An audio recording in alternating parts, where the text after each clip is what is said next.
ஏன் மதமாற்றம் நிகழ்கிறது? இந்து மதத்திலே சகோதரத்துவம் இல்லை என்பதுதானே. இதையெல்லாம் நீங்கள் திருத்தக்கூடாதா? இந்து மதத்திலே திருத்தம் செய்யக்கூடிய தேவை இல்லையா? சகோதரத்துவத்தை உருவாக்குவதற்கு மோடியும் அமித்ஷாவும் RSS அமைப்பும் என்ன நடவடிக்கை எடுத்திருக்கிறது? சாதிய கொடுமைகளை தடுப்பதற்கு என்ன நடவடிக்கை எடுத்திருக்கிறார்கள்?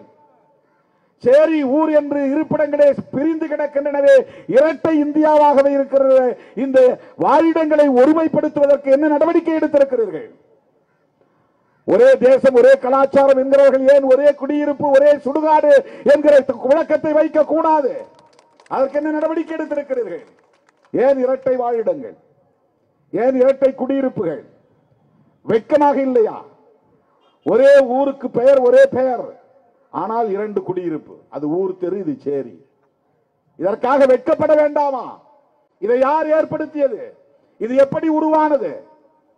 பிறப்பின் அடிப்படையிலே உயர்வு தாழ்வு என்கிற பாகுபாடு இங்கே காலம் காலமாக நிலைப்படுத்தி கிடக்கிறது, நிலைப்படுத்தப்பட்டிருக்கிறது. இந்த பாகுபாட்டை ஒழிப்பதற்கு RSS என்ன திட்டம் வைத்திருக்கிறது? மோடி அமித்ஷா கும்பல் என்ன நடவடிக்கை எடுத்திருக்கிறீர்கள்? சாதிய வன்கொடுமை இல்லையா? சாதியின் பெயரால் பாகுபாடு இல்லையா? பாலினத்தின் பெயரால் பாகுபாடு இல்லையா? பிறப்பின் பெயரால் உயர்வு தாழ்வு இல்லையா? இவைதானே இந்த மதம் மாறுவதற்கு காரணம். இதையே மூடி மறைக்கிறீர்கள். ஏதோ இஸ்லாமியர்களும் கிறிஸ்தவர்களும் ஆசை காட்டி மதமாற்றம் செய்கிறார்கள் என்று சொல்லுவதற்கு உங்களுக்கு வெட்கமாக இல்லை? மானக்கேடாக இல்லை? மதம் மாறுவதற்கு எது உண்மையான காரணம்?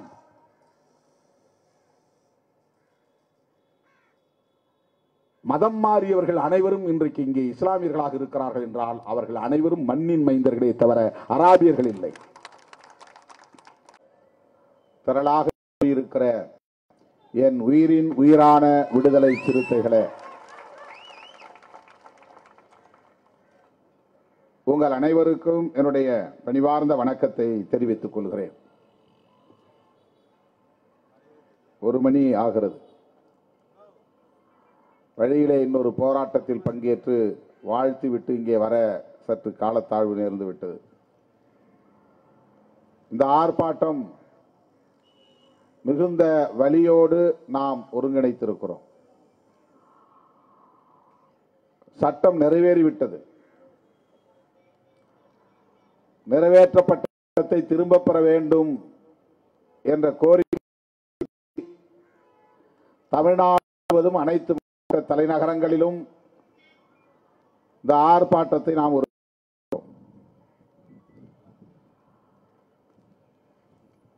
இதை அறிமுகப்படுத்துகிற போதே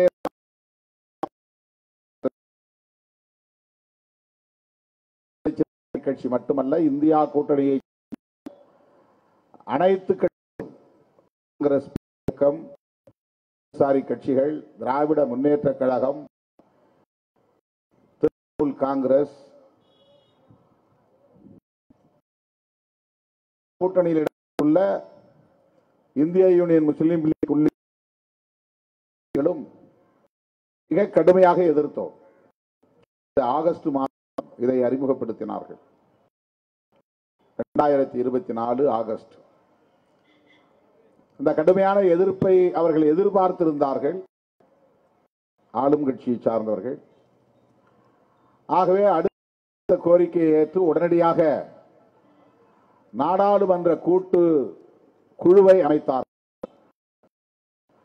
மக்களவை, மாநிலங்களவை இருந்தும் குறிப்பிட்ட சில நாடாளுமன்ற உறுப்பினர்களை கொண்ட ஒரு குழு, joint action committee, joint parliamentary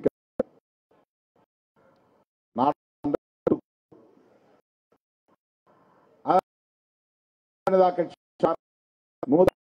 Jagdambika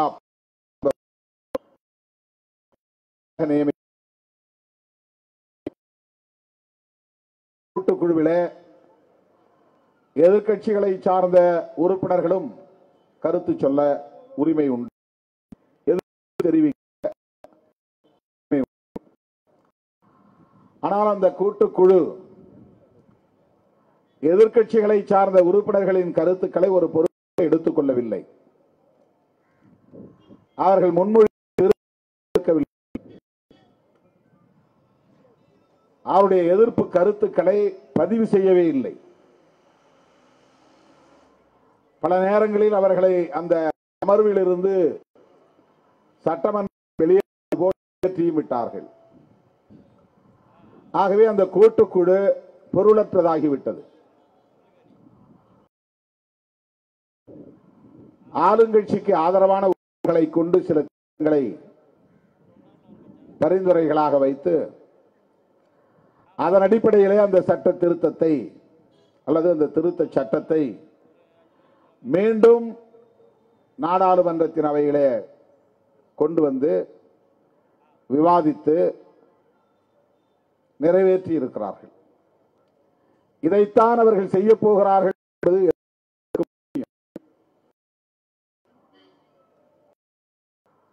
எதிர்க்கட்சிகள் இப்படியெல்லாம் எதிர்ப்பார்கள், எதிர்த்து பேசுவார்கள் என்பது ஆளுங்கட்சிக்கும் தெரியும். நாடாளுமன்ற ஜனநாயகத்தின்படி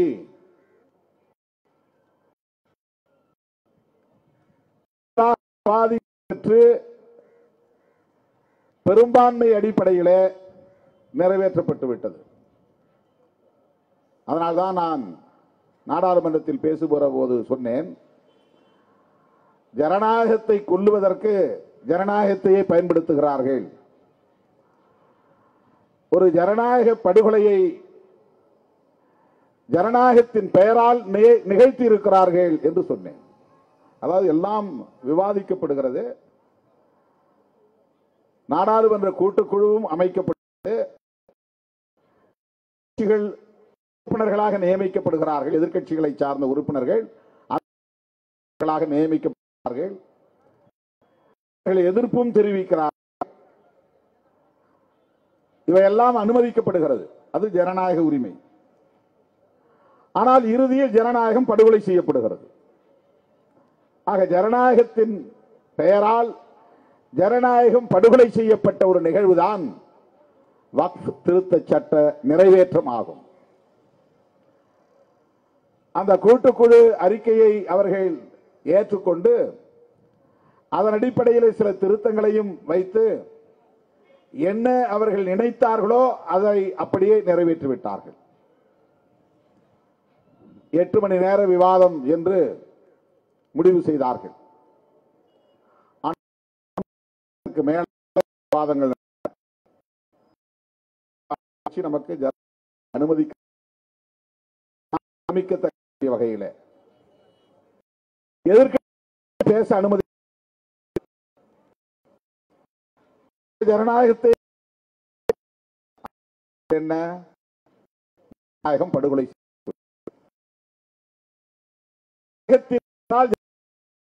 செய்வதுதான் புதிய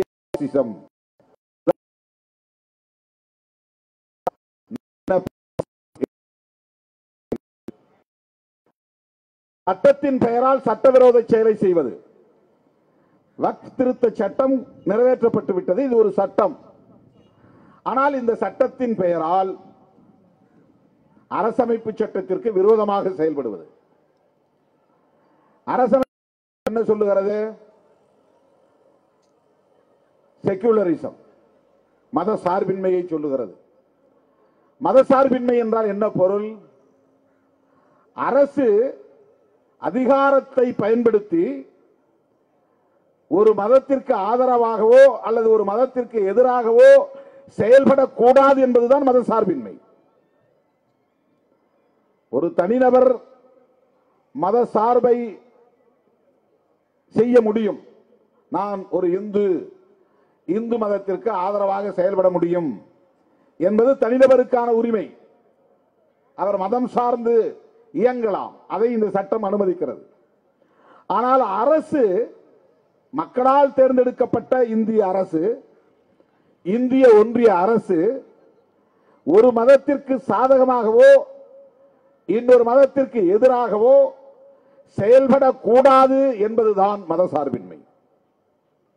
ஆனால் இந்த திருத்த சட்டம் என்ன செய்கிறது? இஸ்லாமிய சமூகத்தின் சொத்து நிர்வாகத்தில் தலையீடு செய்கிறது. அதை கையகப்படுத்துகிறது. சட்டத்தின் பெயரால் ஆக்கிரமிப்பு செய்கிறது சட்டத்தின் பெயரால்.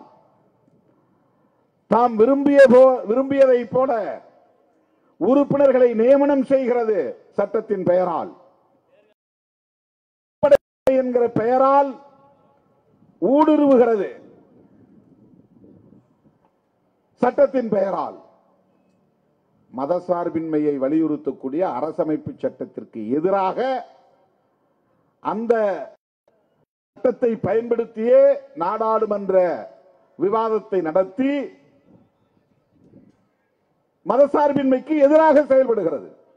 ஆக சட்டத்தை பயன்படுத்தியே சட்டத்தை அழிப்பது, ஜனநாயகத்தை பயன்படுத்தியே ஜனநாயகத்தை படுகொலை செய்வது, இதுதான் பாஜக அரசு கையாளுகிற நவீன பாசிசம், நியோ பாசிசம். மேலோட்டமா பார்த்தா ஏன் எதிர்கட்சியெல்லாம் பேசலையா? பேசினாங்களே. இது ஜனநாயகம் இல்லையா? ஜனநாயகம் தான். காங்கிரஸ் எதிர்ப்பு தெரிவிக்கவில்லையா? எதிர்ப்பு தெரிவித்ததே. கம்யூனிஸ்டுகள் எதிர்ப்பு தெரிவிக்கவில்லையா? எதிர்ப்பு தெரிவித்தார்களே. இஸ்லாமியர்கள் எதிர்ப்பு தெரிவிக்கவில்லையா? 8 மணி நேர விவாதத்தை 13 மணி நேரம் நடத்தவில்லையா? நடத்தினோமே, நடத்தினார்களே. நள்ளிரவு வரையில் காத்திருந்து நடத்தினார்களே. 2 மணிக்கு 3 மணிக்கு விவாதம் நடந்தது. விடிய விடிய விவாதம் நடத்தினார்களே. எவ்வளவு தாராளமான ஜனநாயகம். ஆனால் கடைசியில் ஜனநாயகம் படுகொலை செய்யப்பட்டு விட்டது. தோழர்களே, இதுதான் நவீன பாசிசம். இதை நாம் கொள்ள வேண்டும். வக்ஃப், அதை உச்சரிப்பதே கடினமாக இருக்கிறது. WAQF. இது ஒரு அராபிய சொல். இதற்கு என்ன பொருள்? இறை சொத்து என்று பொருள். இறைவனின் பெயரால் இஸ்லாமியர்களின் நலன்களுக்காக இஸ்லாமியர்கள் தானமாக அளிக்கிற சொத்து. அது திரும்ப பெற முடியாது. இறைவனோடு கட்டப்படுகிற நிலைப்படுத்தப்பட்ட ஒரு சொத்து. கல்வி நிலையங்கள், அராபிய மொழியிலே மதரசா என்று சொல்லுகிறார்கள். கல்வி நிறுவனங்களுக்கு பயன்படுத்தலாம், மசூதிகளுக்கு பயன்படுத்தலாம், தர்காகளுக்கு பயன்படுத்தலாம், வணிக வளாகங்களுக்கு பயன்படுத்தலாம். இவையெல்லாம் இஸ்லாமிய சமூகத்தை சார்ந்தவர்களின் நலன்களுக்காக இறைவனின் பெயரால் ஒப்படைக்கப்பட்ட சொத்து. அந்த சொத்தை நிறுவுவதற்கு காலப்போக்கில் சட்டங்கள் உருவாயின. 1923 முதலில் முசல்மான் வக்ஃப் ஆக்ட் என்கிற ஒரு சட்டம் கொண்டு வரப்பட்டது. அதன் பிறகு 1954 சட்டம் கொண்டு வரப்பட்டது. அதன் பிறகு 1995 சட்டம் கொண்டு வரப்பட்டது. இந்த சட்டங்கள் எல்லாம் இதுவரையில் பிஜேபிக்கு முன்னர் வரையில், இவர்கள் ஆட்சிக்கு வருவதற்கு முன்பு வரையில் இந்த சட்டங்கள் அனைத்தும் என்ன சொல்லுகின்றன என்றால், வக்ஃப் என்கிற பெயரால் உருவாக்கப்பட்டிருக்கிற அந்த சொத்து என்று உருவாக்கப்படுகிற, மாநில வாரியாக உருவாக்கப்படுகிற வக்ஃப் வாரியங்கள், ஸ்டேட் போர்டு, மாநில அரசுகளால் உருவாக்கப்படுகிற போர்டு, ஆங்கிலத்திலே போர்டு, தமிழிலே வாரியம் என்கிறோம். அந்த வக்ஃப் வாரியம் அதை மேற்பார்வை செய்யும். அந்த சொத்துக்கள் ஆக்கிரமிப்பிலே இருக்கிறதா, வழக்குகள் அந்த சொத்துக்களின் மீது நடக்கிறதா, ஆக்கிரமிப்பில் இருந்து யாரை அகற்ற வேண்டும், இவற்றையெல்லாம் விசாரிக்கக்கூடிய ஒரு அமைப்பு, அது கண்காணிக்கக்கூடிய ஒரு அமைப்பு, பராமரிக்கக்கூடிய ஒரு அமைப்பு, அந்த சொத்துக்களை பாதுகாக்கக்கூடிய ஒரு அமைப்பு. எல்லா மாநிலங்களிலும் வக்ஃப் வாரியங்கள் உருவாக்கப்பட்டிருக்கின்றன. அந்த வாரியங்களில் இஸ்லாமியர்கள் தான் உறுப்பினர்களாக நியமிக்கப்பட வேண்டும். சட்டம் இதுவரையில் அப்படித்தான் இருந்தது. எல்லா சட்டங்களுமே 1923, 1954, 1995, இது 2025 இந்த சட்டம். அதை திருத்ததுனால அதை திருத்த சட்டங்கிறோம். 1995 வரையில் அந்த சட்டங்கள் இஸ்லாமியர்களுக்கான இறை சொத்தை நிர்வகிப்பதற்கு இஸ்லாமியர்களை கொண்ட வாரியங்கள் தான் அதிகாரம் படைத்தவை. இவற்றையெல்லாம் ஒருங்கிணைத்து சென்ட்ரல் வக்ஃப் கவுன்சில் என்று ஒரு மத்திய அவையும் இருக்கிறது. இந்திய அளவில் இந்த மாநில வாரியங்களை எல்லாம் நிர்வகிப்பதற்கு, வழிகாட்டுவதற்கு, தேசிய அளவில் ஏதேனும் சிக்கல் இருந்தால் சட்டப்பூர்வமாக அவற்றை அணுகுவதற்கு கவுன்சில், சென்ட்ரல் கவுன்சில் இருக்கிறது. அந்த அவையும் இஸ்லாமியர்களை கொண்ட அவையாகத்தான் அது இருக்கும். ஆனால் முதல் முறையாக பிஜேபி இந்த சொத்தின் மீது கண் வைத்து விட்டது. இதில் என்ன வெளிப்படைத்தன்மை தேவை? இஸ்லாமியர்களின் சொத்து நிர்வாகத்தை இஸ்லாமியர்களுக்கு வெளிப்படையாக தெரிந்தால் போதாதா? பிறருக்கு ஏன் தெரிய வேண்டும்? மாநில அரசின் கட்டுப்பாட்டில் இருக்கிற வாரியத்திற்கு தெரிந்தால் போதாதா? மத்திய அரசின் கட்டுப்பாட்டில் உருவாக்கப்பட்டிருக்கிற சென்ட்ரல் கவுன்சிலுக்கு தெரிந்தால் போதாதா? கவுன்சிலுக்கு தெரியாமல் நடக்கிறதா? வாரியங்களுக்கு தெரியாமல் நடக்கிறதா?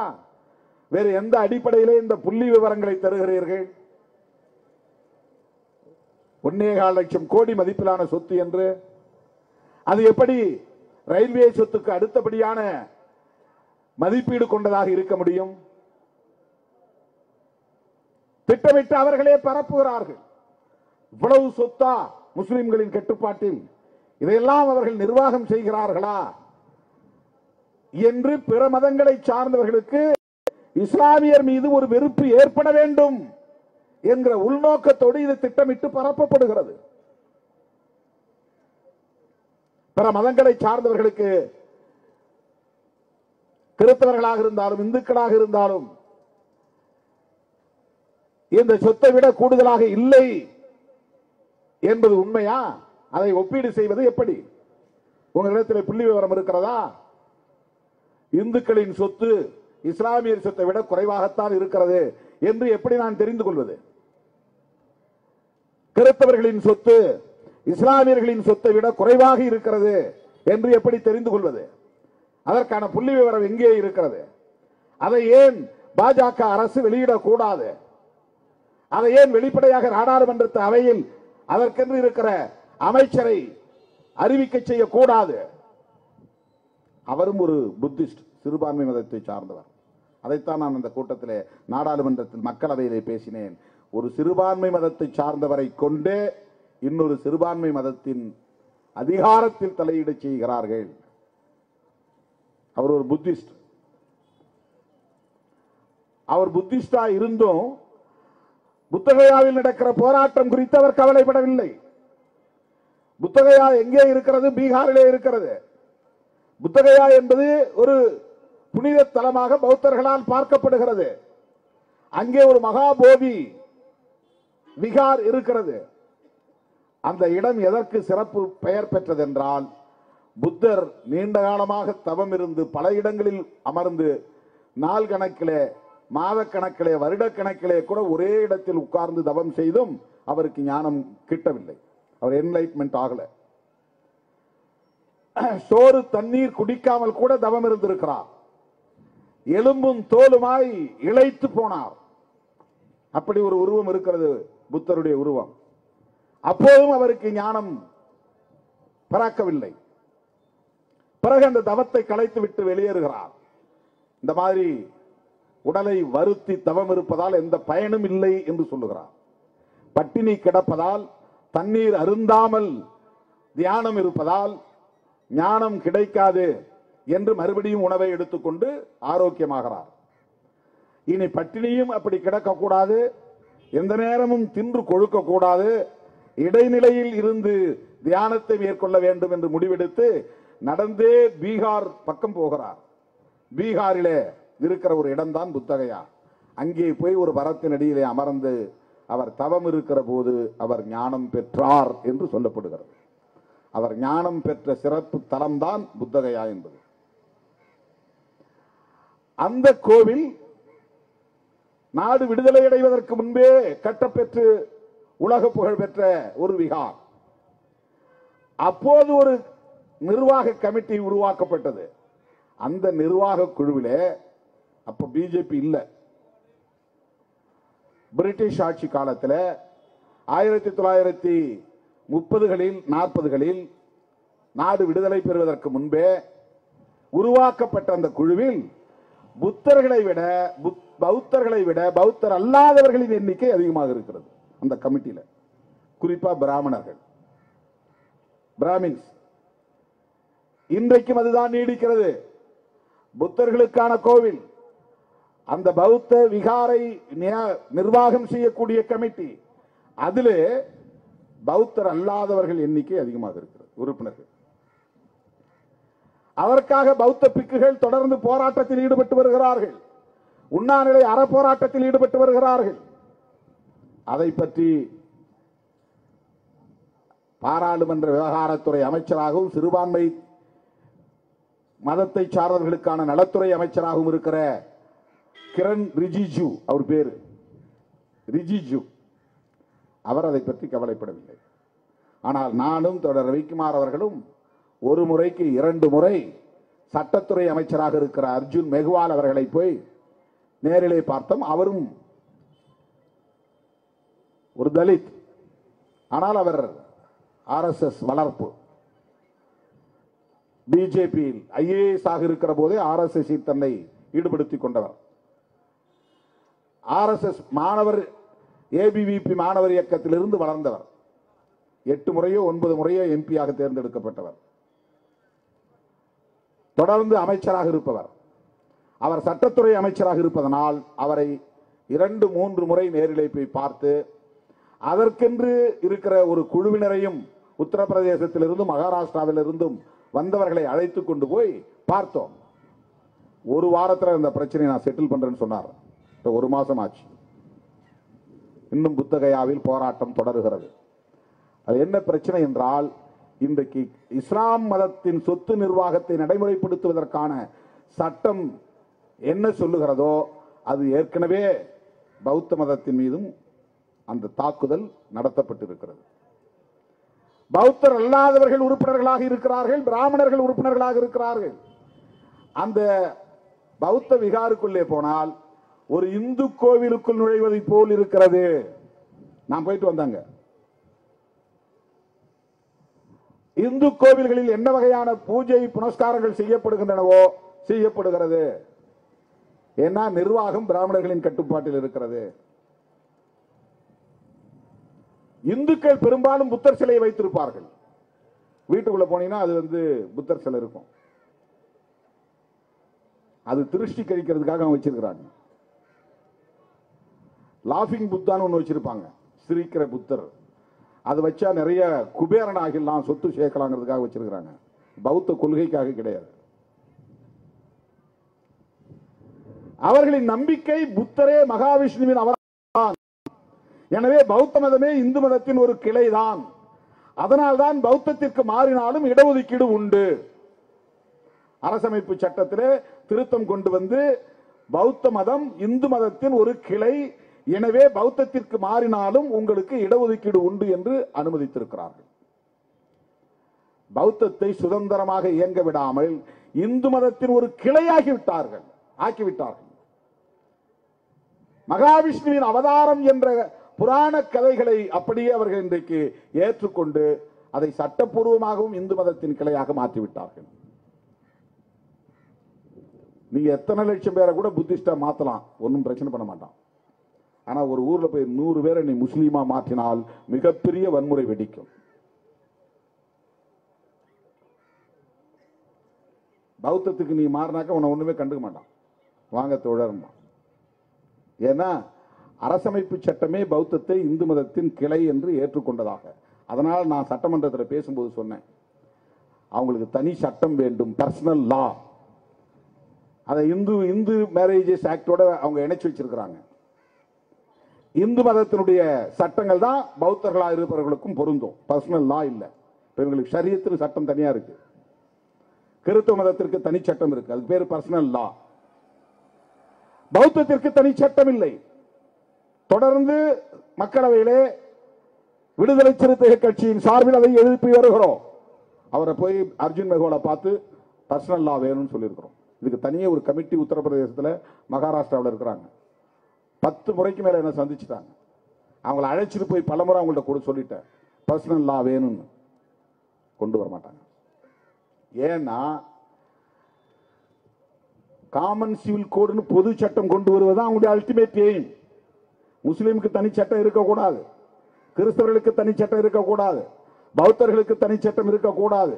இந்தியாவுடன் நீ வாழ்ந்தால் இந்தியர்கள் தான் என்கிற உணர்வோடு எல்லோரும் ஒரே சட்டத்தின் கீழ் வர வேண்டும். அதான் காமன் சிவில் கோட் அல்லது uniform civil code. Personal law கூடாது. இந்த தாக்குதல் அதிலிருந்து தான் வருகிறது. இந்த சட்டத்தை ஏன் அவன் திருத்துறான்னா, உனக்கு என்ன தனியா சட்டம், உனக்கு என்ன சிறப்பு உரிமை? ஏதோ இவங்கெல்லாம் அராபிய நாட்டிலிருந்து வந்தவர்களை போல, எல்லாம் இந்த நாட்டுக்காரர்கள் தான், இந்த மண்ணின் மைந்தர்கள் தான், எங்கள் முன்னோர் தான் இவர்கள், இந்த மண்ணின் மைந்தர்கள் தான், பூர்வீக குடிகள் தான். இங்க இருக்கிற சமூக கட்டமைப்பு இன்னொரு மதத்தை ஏற்க வைக்கக்கூடிய அளவுக்கான நெருக்கடியை தந்திருக்கிறது. சாதி, சாதியின் பெயரால் உயர்வு தாழ்வு, தீட்டு, வன்கொடுமைகள் என்று உலகில் வேறு எந்த நாட்டிலும் இல்லாத ஒரு அவலம் காலம் காலமாக தலைமுறை தலைமுறையாக தொடருகிற சூழலில் எங்கே சகோதரத்துவம் இருக்கிறதோ அங்கே போகிறான், எங்கே சமத்துவம் இருக்கிறதோ அங்கே போகிறான். இஸ்லாம் சகோதரத்துவத்தின் ஒரு அடையாளமாக இருக்கிறது. அதனால் இந்த மண்ணில் இஸ்லாம் வளர்ந்திருக்கிறது. ஏன் இஸ்லாம் உருவாச்சு? முஸ்லிம்கள் இந்த நாட்டை ஆண்டதாலா? கிடையாது. அப்படின்னா அவன் ஆட்சி கிட்டத்தட்ட 800 வருஷம் ஆண்டிருக்கிறான். இந்த நாட்டை இஸ்லாமிய நாடா அவனால மாற்றிருக்க முடியும். அப்படி மாற்றவில்லை. மதம் மாற்றுகிறார்கள், திட்டமிட்டு மாற்றுகிறார்கள் என்று சொல்லுவது ஒரு அவதூறு. மக்களே உணர்ந்து இந்த மதத்திற்கு போகிறோம் என்று போனார்கள். நான் ஆய்வு செய்தது மீனாட்சிபுரம் மதமாற்றம் குறித்த ஆய்வு. அதில் தான் நான் டாக்டரேட் வாங்கியிருக்கேன். அந்த மக்களை யாரும் தூண்டவில்லை. இங்கும் அங்கும் ஓடி ஓடி அலைந்து அலைந்து இந்த கொடுமைகளுக்கு எங்களுக்கு நீதி வேண்டும், எங்கள் பெண்களுக்கு பாதுகாப்பு இல்லை, அவர்கள் நிலத்தில் நாங்கள் அடிமைகளாக கிடந்து உழல வேண்டி இருக்கிறது, அவர்களை சார்ந்து வாழ வேண்டி இருக்கிறது, அவர்களுடைய நிலத்தில் உழுதால்தான் எங்களுக்கு கூலி, கூலி கிடைத்தால்தான் எங்களுக்கு உணவு என்கிற ஒரு அவலம் நீடிக்கிற நிலையில் இந்த வன்கொடுமைகளில் இருந்து எங்களுக்கு பாதுகாப்பு இல்லையா என்று மூளை முடுக்கெல்லாம் ஓடி முட்டி மோதி பார்த்துவிட்டு நீதி கிடைக்கவில்லை என்ற பிறகுதான் நாங்கள் இந்த மதத்திலேயே இருக்க மாட்டோம், இஸ்லாமியர்களாக மாறுகிறோம் என்று ஒட்டுமொத்த கிராமமும் முடிவு செய்தது. யாரும் அவர்களை போய் தூண்டிவிட்டு நீங்கள் முஸ்லிம் மதத்திற்கு மாறுங்கள் என்று சொல்லவில்லை. நீதி கேட்டு அலைந்து அலைந்து தலைமுறை தலைமுறையாய் நொந்துதான், வலி மிகுந்த நிலையில்தான் எங்கள் எதிர்காலத்து பிள்ளைகளாவது இப்படிப்பட்ட கொடுமைகளை சந்திக்க கூடாது, அவர்கள் சுதந்திரமாக வாழ வேண்டும் என்கிற எதிர்பார்ப்போடுதான் 200 குடும்பங்கள் இஸ்லாத்துக்கு மாறியது. இன்றைக்கு அவர்கள் முஸ்லிம்களாக தலைநிமிர்ந்து வாழ்கிறார்கள். சாதிய வன்கொடுமைகள் இல்லை. ஏன் மதமாற்றம் நிகழ்கிறது? இந்து மதத்திலே சகோதரத்துவம் இல்லை என்பதுதானே. இதையெல்லாம் நீங்கள் திருத்தக்கூடாதா? இந்து மதத்திலே திருத்தம் செய்யக்கூடிய தேவை இல்லையா? சகோதரத்துவத்தை உருவாக்குவதற்கு மோடியும் அமித்ஷாவும் RSS அமைப்பும் என்ன நடவடிக்கை எடுத்திருக்கிறது? சாதிய கொடுமைகளை தடுப்பதற்கு என்ன நடவடிக்கை எடுத்திருக்கிறார்கள்? சேரி ஊர் என்று இருப்பிடங்களே பிரிந்து கிடக்கின்றனவே, இரட்டை இந்தியாவாகவே இருக்கிறது. இந்த வாழிடங்களை ஒருமைப்படுத்துவதற்கு என்ன நடவடிக்கை எடுத்திருக்கிறீர்கள்? ஒரே தேசம் ஒரே கலாச்சாரம் என்கிறவர்கள் ஏன் ஒரே குடியிருப்பு ஒரே சுடுகாடு என்கிற விளக்கத்தை வைக்க கூடாது? அதற்கு என்ன நடவடிக்கை எடுத்திருக்கிறீர்கள்? ஏன் இரட்டை வாழிடங்கள்?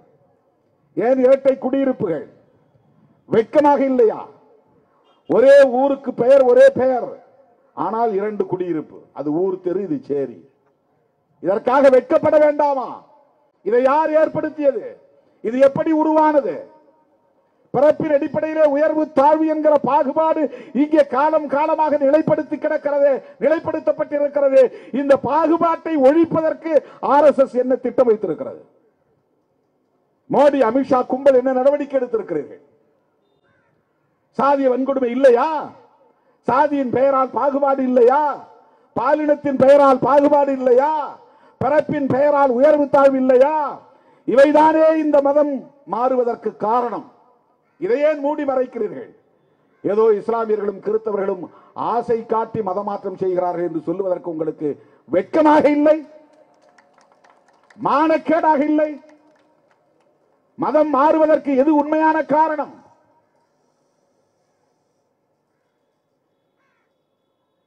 மதம் மாறியவர்கள் அனைவரும் இன்றைக்கு இங்கே இஸ்லாமியர்களாக இருக்கிறார்கள் என்றால் அவர்கள் அனைவரும் மண்ணின் மைந்தர்களே தவிர அராபியர்கள் இல்லை.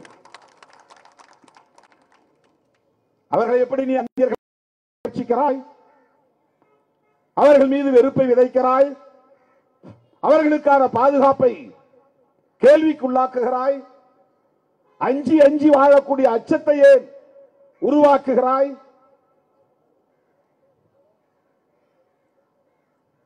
மேரவர்களை படுகொலை செய்தவன் யார்? ஒரே சமூகத்தை சார்ந்த இந்துக்கள் தானே. மேல் பாதையில் நுழையக்கூடாது என்று சொல்லுகிறவன் யார்? கோவிலுக்குள்ளே நுழையக்கூடாது என்று சொல்லுகிறவன் யார்? ஒரே மதத்தை சார்ந்தவர்கள் தானே. இதற்கு என்ன பிஜேபி நடவடிக்கை எடுத்தது? அந்த கோவிலுக்குள்ளே அழைத்து போகிறேன் வாருங்கள் இந்துக்களே என்று என்றைக்காவது நீ ஒரே ஒரு போராட்டம் நடத்தியதுண்டா? ஊஞ்சலையிலே கோயில் நுழைவு போராட்டம் நடத்தியதற்காக 5 பேர் படுகொலை செய்யப்பட்டார்களே. படுகொலை செய்தது யார்? கிறிஸ்தவர்களா? இஸ்லாமியர்களா? வேறு மதங்களை சார்ந்தவர்களா? கொலை செய்யப்பட்டவனும் இந்து, கொன்றவனும் இந்து தானே. இந்த படுகொலைகளை தடுப்பதற்கு உன்னிடத்தில் என்ன திட்டம் இருக்கிறது? இந்த மதத்தை காப்பாற்ற வேண்டுமானால் இந்து சமூகத்தில் இருக்கிற இந்த பாகுபாடுகளை கலைந்தெறிவதற்கு நீ என்ன செயல் திட்டம் வைத்திருக்கிறாய்? இந்த நிலையில்தான் மக்களவையிலே பேசுகிற போது நான் சொன்னேன், இந்தியாவில் ஷெட்யூல் காஸ்ட் என்கிற பெயரில் யாரெல்லாம் இருக்கிறார்களோ அவர்கள் அனைவரையும் பௌத்தர்கள் என்று அதிகாரபூர்வமாக அறிவிக்க வேண்டும் என்று சொன்னேன். கவர்மெண்டை டிக்ளேர் பண்ண யார் யாரெல்லாம் ஷெட்யூல் காஸ்ட் ஷெட்யூல் ட்ரைப்ஸ் என்ன அவங்க அடிப்படையிலே இந்துக்கள் இல்லை என்று உன்னுடைய வர்ணாசிரம தர்மம் சொல்லுகிறது. அந்த போல்டுக்குள்ள இல்ல, சதுர்வர்ண தர்மத்துக்குள்ளே கிடையாது.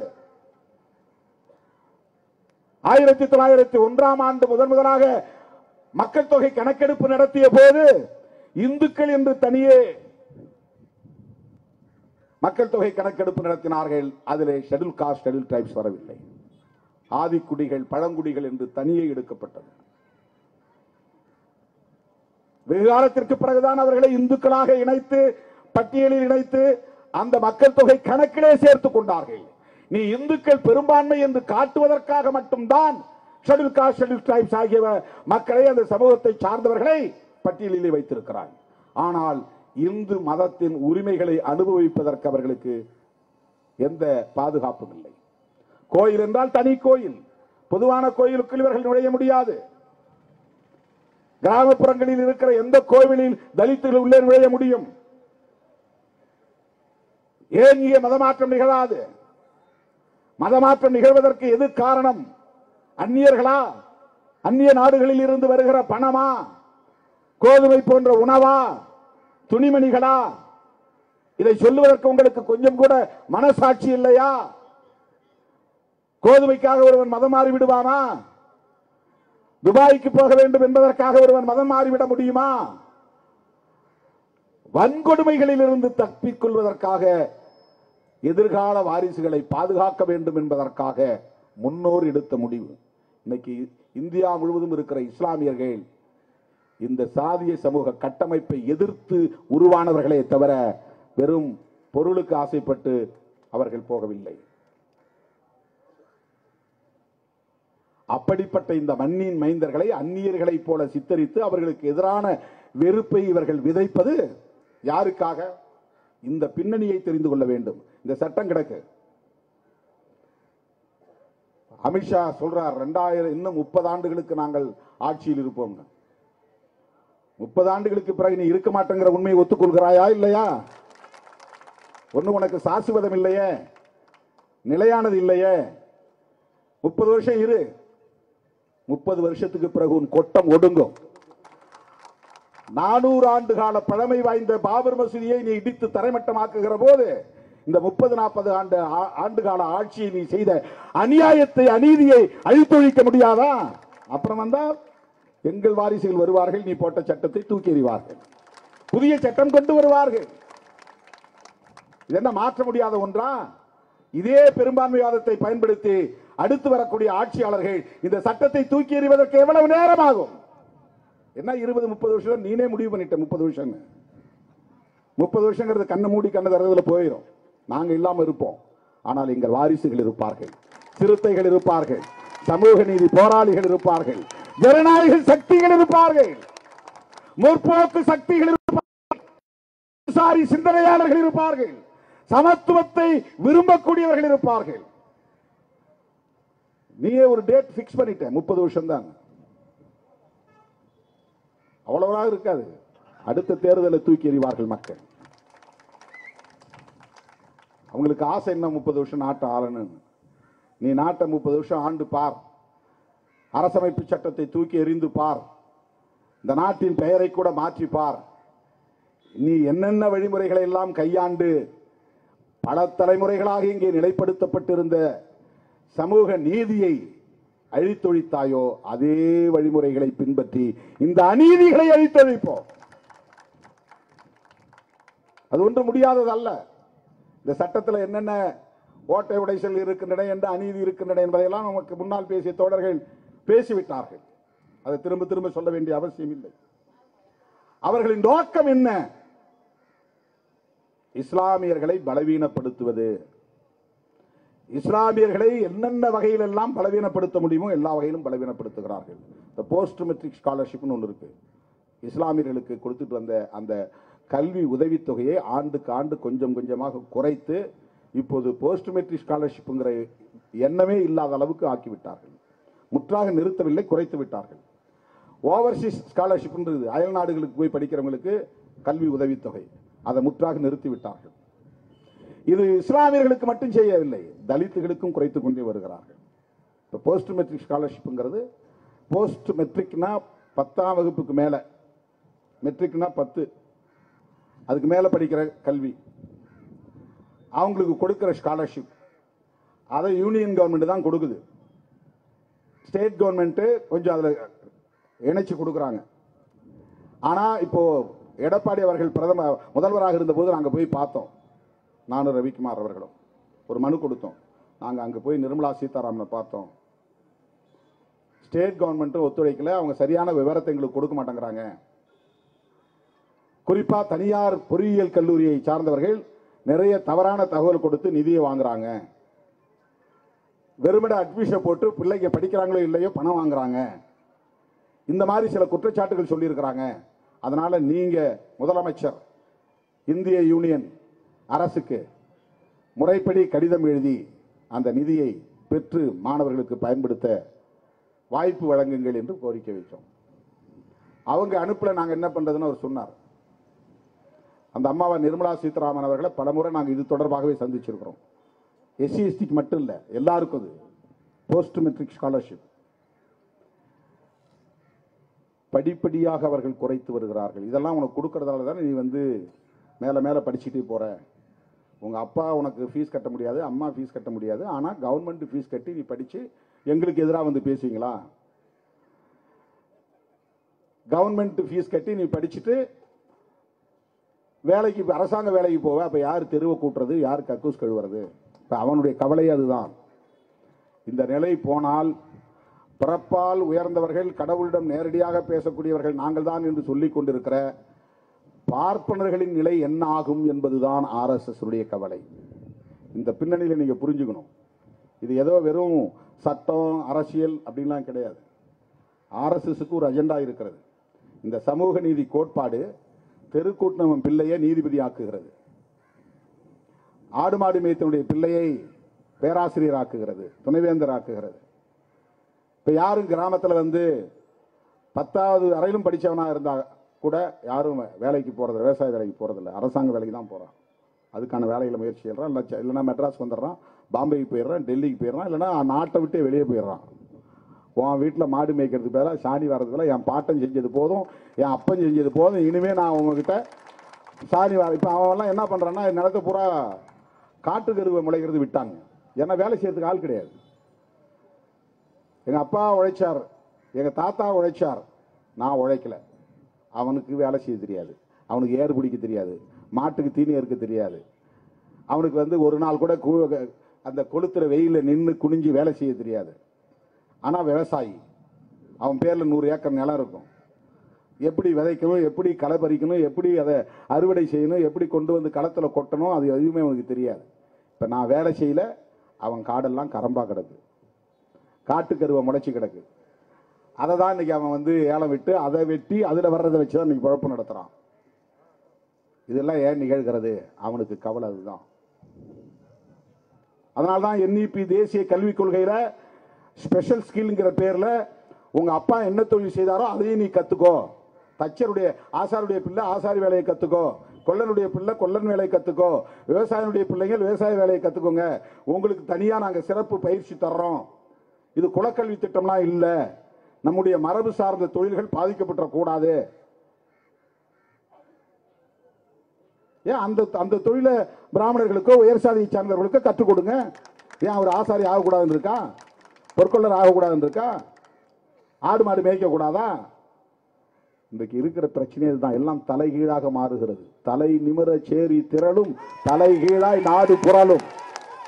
1990 நான் எழுதின முழக்கம் இது. தலைகீழாய் நாடு புரளும். நீ உயர்ந்த சாதின்னு சொல்லி இருந்த கீழே இறங்கி வா. நீ தொடப்பு கட்டை புடி, தெருவை கூட்டு, கக்கூசுக்கு போ, கழுவு. சம்பளம் தான் கொடுக்கிறானே, இப்போ வாங்கிக்கோ. தலைகீழாக நாடு புரளுகிறது. அவன் கவலை இதுதான். இந்த சோசியல் ஆர்டர் பாதிக்கப்படுது. உயர்ந்த சாதியாகவே இருக்க வேண்டும். உடல் உழைப்பு கூடாது. சத்திரியர்கள் சத்திரியர்களாகவே இருக்க வேண்டும். அவர்கள் ஆட்சி அதிகார பீடத்தில் அமர வேண்டும். அவர்கள் உடல் உழைப்பு கூடாது. சூத்திரர்களும் பஞ்சமர்களும் காலம் காலமாக அவர்கள் பிள்ளை பெறுவதே சாணி வாருவதற்கும் கக்கூஸ் கழுவதற்கும் தெருவை கூட்டுவதற்கும். எதற்கு உனக்கு 2 பிள்ளை பெற்றிருக்காங்க? அடுத்து எனக்கு பின்னால சாணி பொறுக்கிறது. உனக்கு எதுக்கு பொம்பளை பிள்ளை பிறந்திருக்காங்க? கக்கூஸ் கழுவதற்கு. அவர் வீட்டு பிள்ளை நாடாளுவதற்கு. அவர் பிறக்கிற போதே அவர் தான் பிரைம் மினிஸ்டர், பிறக்கிற போதே சீஃப் மினிஸ்டர். இந்த சோசியல் ஆர்டர் இன்றைக்கு நிலை குலைகிறது, கொலாப்ஸ் ஆகிறது. Because of the constitution which made by Dr. B.R. Ambedkar. புரட்சியாளர் அம்பேத்கர் அவர்களால் உருவாக்கப்பட்ட அரசமைப்பு சட்டம் இந்த நாட்டை தலைகீழாக புரட்டி போட்டுக் கொண்டிருக்கிறது. எனவே இந்த சமூக ஒழுங்கை பாதுகாக்க வேண்டியது அவர்களின் முக்கியமான சவாலாக மாறிவிட்டது. இந்த சமூக ஒழுங்கை பாதுகாக்க வேண்டுமானால் அவர்கள் தொடர்ந்து ஆட்சி அதிகாரத்தில் நீடிக்க வேண்டும். அவர்கள் தொடர்ந்து ஆட்சி அதிகாரத்தில் நீடிப்பதற்கு அனைத்து தரப்பு மக்களும் அவர்களை ஏற்பதில்லை. முஸ்லிம்கள் ஏற்பதில்லை, கிறிஸ்தவர்கள் ஏற்பதில்லை, தலித்துகள் ஏற்பதில்லை, பழங்குடி மக்கள் ஏற்பதில்லை, இடதுசாரி சிந்தனையாளர்கள் ஏற்பதில்லை, முற்போக்கு சிந்தனையாளர்கள் ஏற்பதில்லை, பௌத்தர்கள் ஏற்பதில்லை. அவனுக்கு கவலையா இருக்கு. எப்படி ஆட்சியை பிடிக்கிறது? பிடித்த ஆட்சியை எப்படி தக்க வைத்துக் கொள்வது? பெரும்பான்மைவாதம், மெஜாரிட்டேரியனிசம், அது ஒரு டெமோக்ராட்டிக் ஃபேக்டர். அரசமைப்பு சட்டத்தில் பெரும்பான்மை அடிப்படையில் ஆட்சி அதிகாரத்தை நீ கைப்பற்றிக் கொள்ள முடியும். அம்பேத்கர் எவ்வளவு பெரிய ஞானி என்பதை பாருங்க. உலகம் முழுவதும் ஜனநாயகத்திலே பெரும்பான்மைவாதம் ஏற்கப்பட்டிருக்கிறது.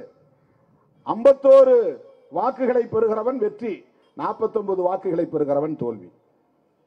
இவன் 49, அவன் 51. 50-50 எடுத்தா சமம். 51 ஒரு வாக்கு எடுத்தா எதில் இருக்கவர் 2 வாக்கு குறைஞ்சிருக்கு. 2 வாக்குகளில் ஒருவன் நாடாளுமன்றத்திற்குள் நுழைய முடியும், சட்டமன்றத்திற்குள் நுழைய முடியும், அமைச்சரவையில் இடம்பெற முடியும், ஆட்சி அதிகாரத்தை கை கொள்ள முடியும். அதான் மெஜாரிட்டி. இது டெமோக்ரஸியில முக்கியமானது. ஆனால் இந்திய சமூக கட்டமைப்பில் இங்கே மெஜாரிட்டி என்பது பொலிட்டிக்கல் மெஜாரிட்டியாக இல்லை, கம்யூனல் மெஜாரிட்டியாக இருக்கிறது. அதுக்கு என்ன அர்த்தம்னா, கொள்கையை புரிஞ்சுக்கிட்டு அரசியல் அடிப்படையில் வாக்களித்து அதன் அடிப்படையில் ஆட்சியை கைப்பற்றுவது என்பது இல்லாமல், எங்க சாதி பெரிய சாதி, அதனால எங்க ஓட்டுங்களுக்கு கிடைச்சா போதும், நாங்கள் ஜெயிச்சிருவோம்.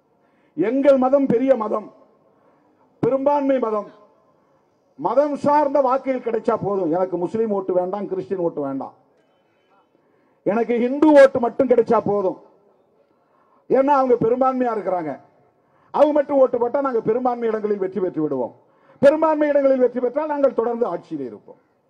இப்ப பெரும்பான்மை மதமாக இருக்கிற இந்துக்களை பெரும்பான்மை என்று உணர வைப்பது அவனுடைய அரசியல். இந்துக்களை இந்துக்களாக மட்டுமே உணர வைப்பது அவனுடைய அரசியல். இந்துக்களை இந்துக்கள் என்று உணர வைப்பதிலே பிரச்சனை இருக்கிறது. என்ன பிரச்சனை இருக்கிறது என்றால், இவன் சாதியாய் பிளவுண்டு கிடக்கிறான், இவனை ஒற்றுமைப்படுத்த முடியல. அப்ப யாருக்கு எதிராக இவனை திருப்ப முடியும்?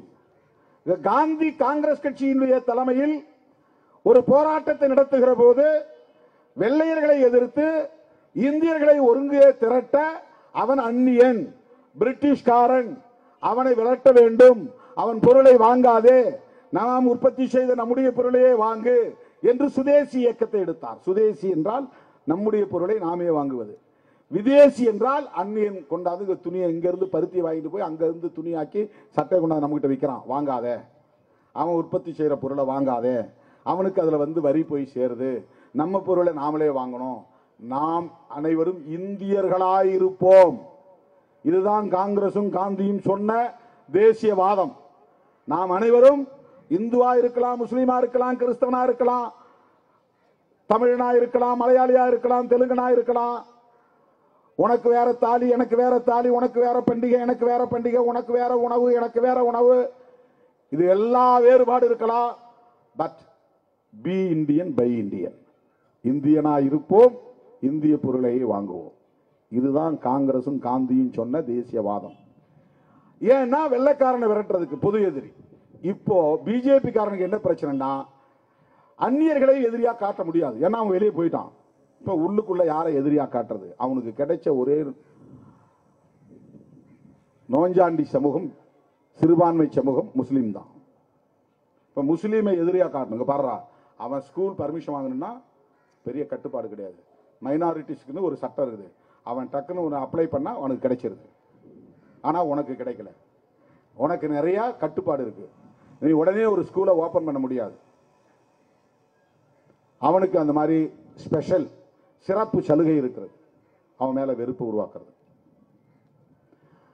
உன் சகோதரனை எல்லாம் அவன் ஆசை காட்டி மோசம் பண்ணி எல்லாத்தையும் கிறிஸ்தவனா அது முஸ்லீமா மாத்திக்கிட்டு இருக்கிறான், மதம் மாற்றம் செய்யறான்னு அவன் மேல வெறுப்பு விதைக்கிறது.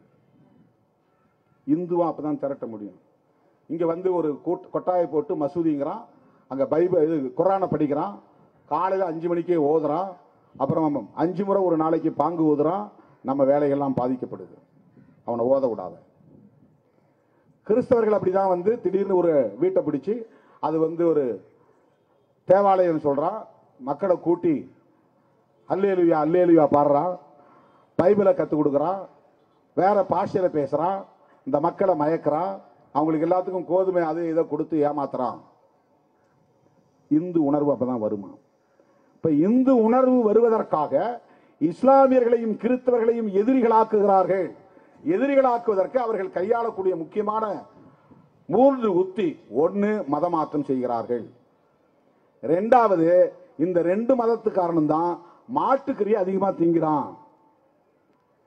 கறி தின்கிறான், கறி தின்னாம கிறிஸ்தவன் படுக்கிறதே கிடையாது, டெய்லி அவனுக்கு கறி வேணும், அதுவும் குறிப்பா மாட்டுக்கறி சாப்பிட்றான். மாட்டுக்கறினா பசுக்கறி தான். முஸ்லீம் மதத்தை சார்ந்தவன் வேணும்னே பசுமாட்டை வாங்கி பசுவை கொள்றான், அது நமக்கு தாய் மாதா, அது நமக்கு தாய் மாதா.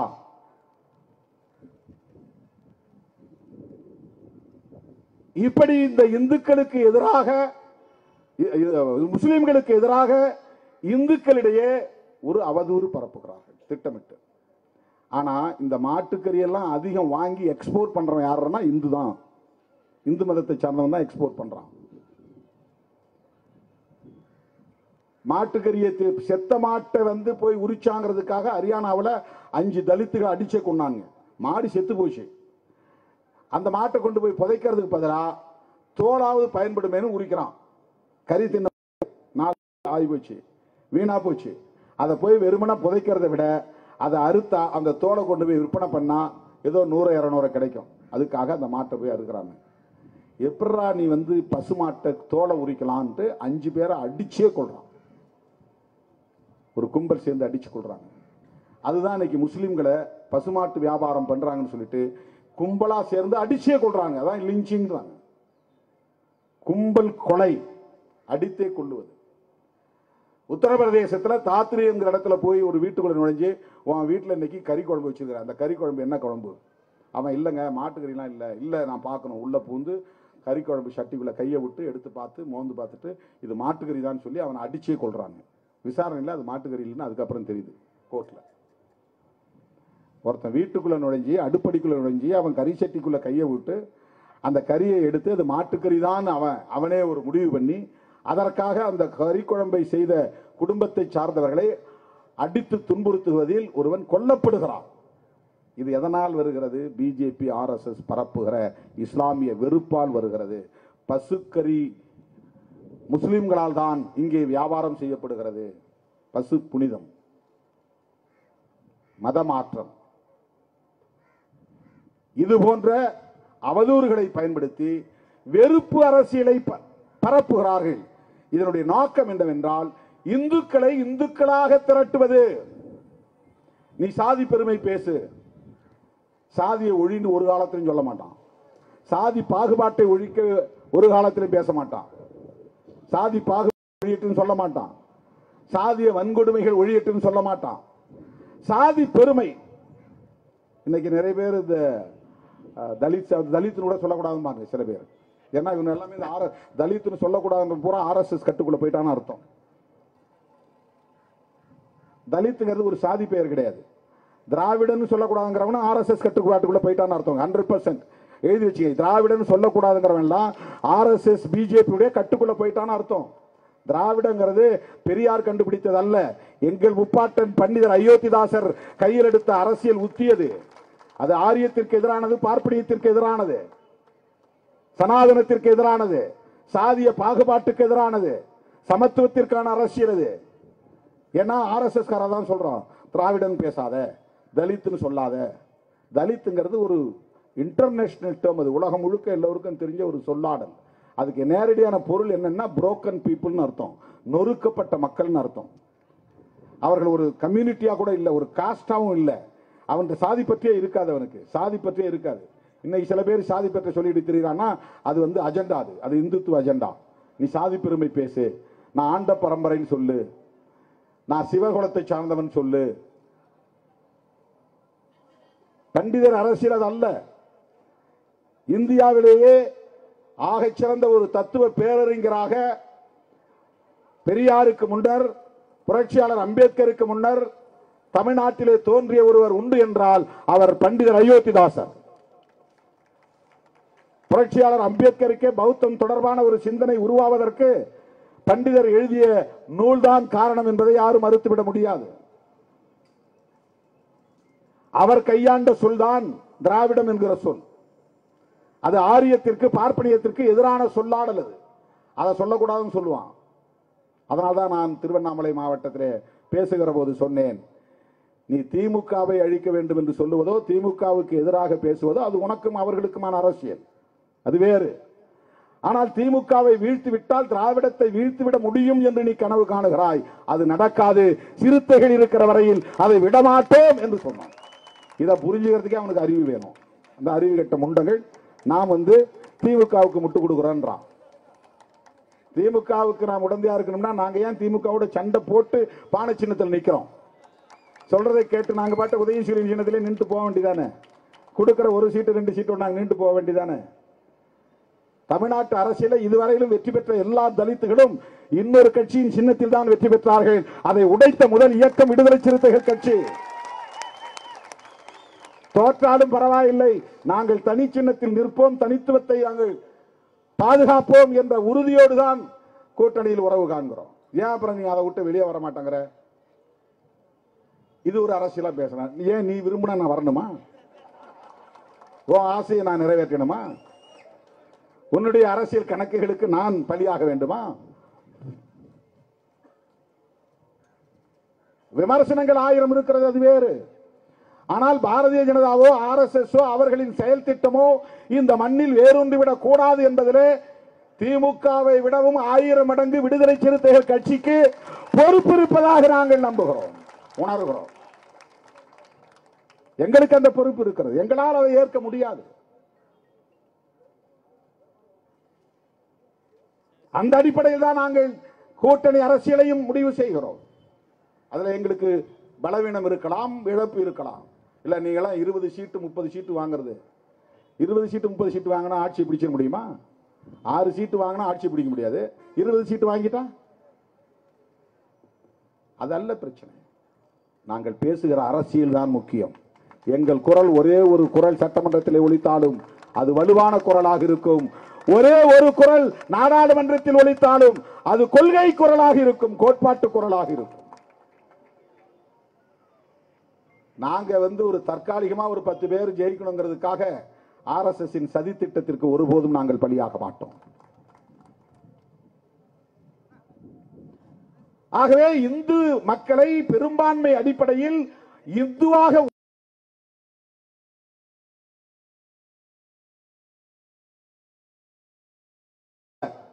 ராம்விலாஸ் பாஸ்வானோ, ராம்தாஸ் அத்வாலேவோ, கத்தி பத்மாராவோ, தமிழ்நாட்டில் திருமாவளவனோ யாரும் ஓபிசி மக்களின் இடஒதுக்கீட்டை மண்டல் பரிந்துரையை எதிர்க்கவே இல்லை. மாயாவதியோ எதிர்க்கவே இல்லை. எதிர்த்தது பிஜேபி தான், RSS தான், அத்வானி தலைமையிலான கும்பல் தான். அங்கிருந்துதான் இவர்களின் வெற்றி படிப்படியாக தொடர்கிறது. ஓபிசிக்கு எதிராக இடஒதுக்கீடு கொடுக்க கூடாது என்று அவர்கள் வீதிக்கு போராட தொடங்கி அத்வானி தலைமையிலே ரத யாத்திரை தொடங்கி ரத்த யாத்திரையாக மாறி அதனுடைய அடுத்த நிகழ்வாக தான் பாபர் மசூதி இடிக்கப்பட்டது. பாபர் மசூதி இடிக்கப்பட்ட பிறகுதான் இவர்களின் எண்ணிக்கை கூடுகிறது. 400 ஆண்டு கால பழமை வாய்ந்த ஒரு வரலாற்று சின்னம் பாபர் மசூதி. அந்த இடத்துல ராமர் பிறந்தாரா உச்ச நீதிமன்றம் சொல்லல. கீழே இருந்த கட்டிடம் இந்து கட்டிடமா இல்லைன்னு சொல்லிட்டான். பிறந்தாராங்கிறதுக்கு ஆதாரம் கிடையாது. உச்ச நீதிமன்றம் ஒத்துக்கொண்டு ஆழ தோண்டுகிற போது அங்கே சில கட்டிடங்கள் கிடைத்தன. அந்த கட்டிடங்கள் இந்துக்களின் கட்டிடங்கள் தான் அல்லது கோவிலுக்கான கட்டிடங்கள் தான் என்பதற்கு ஆதாரம் உண்டா என்றால் ஆதாரம் இல்லை. உச்ச நீதிமன்றம் தெளிவா தீர்ப்பு சொல்லிருச்சு. அங்கே ராமர் பிறந்தார் என்பதற்கு ஆதாரம் இல்லை. கீழே தோண்டப்பட்ட இடத்தில் கிடைத்த கட்டிட வடிவங்கள் இந்து கோவில் இருந்ததற்கான ஆதாரமாக தெரியவில்லை. அதுதான் அவன் பிரச்சனை பண்ணது. ரெண்டுமே இல்லைன்ட்டான். ஆனா அங்கதான் கோயில் கட்டணும், ராமர் கோயில் கட்டணும் தீர்ப்பு கொடுக்குறான். இது எவ்வளவு பெரிய அநீதி. உச்ச நீதிமன்றமே அப்படித்தான் தீர்ப்பு வழங்குகிறது. அதுக்கு மேல ஒன்றும் கிடையாது. உச்ச நீதிமன்றமே அப்படித்தான் தீர்ப்பு வழங்குது. அவர்கள் சொன்ன எதுவுமே உண்மை இல்லை என்று மறுத்துவிட்டு பரவாயில்ல அவங்க கேட்கறாங்க, உங்களுக்கு ஒரு இடம் தனியா கொடுக்குறோம், ஒரு 5 ஏக்கரை 10 ஏக்கரை கொடுக்குறோம், அங்கே போய் நீங்க மசூதி கட்டிக்கிங்க, அதே பாபர் மசூதியை அதை அரசாங்கமே மாநில அரசாங்கமே கட்டணும், இங்க போய் ராமர் கோயில் கட்டுங்க. ராமர் கோயில் கட்டியாச்சு, மசூதி கட்டினாங்களா? கட்டல. யார் கேட்கறது? யாரும் கேட்கல. இது எவ்வளவு பெரிய அநீதி. இது பாபர் மசூதியை இடித்தது இந்துக்களை ஒருங்கிணைப்பதற்காக, இந்துக்கள் என்கிற உணர்வை நிலைப்படுத்துவதற்காக. ராமர் கோவிலை கட்டியது இந்துக்கள் என்று உணர வைப்பதற்காக, ஒன்றுபடுத்துவதற்காக, இந்து சமூகம் பெரும்பான்மை சமூகம் என்று நிலைப்படுத்துவதற்காக. கடைசியில் அயோத்தியால ராமர் என்ன பண்ணிட்டார்னா பிஜேபி தோற்கடிச்சிட்டார். அந்த கோயில் இருக்கிற அந்த தொகுதியில பிஜேபி படுதோல்வி. ராமருக்கு நாம் நன்றி சொல்ல வேண்டும். நீ செய்யறது அநீதி, என்ன பயன்படுத்தி என் பேர்ல இவ்வளவு பெரிய அநீதி நீ செய்யற. ஒரு மசூதியை உடைச்சது மட்டுமில்லாமல் ஆயிரக்கணக்கான இஸ்லாமியர்களை கொன்று குவித்தீர்கள், அவர்களை அச்சுறுத்தி வைத்திருக்கிறீர்கள். இது பெரிய அநீதி என்று ராமரே தீர்ப்பு எழுதிவிட்டார்.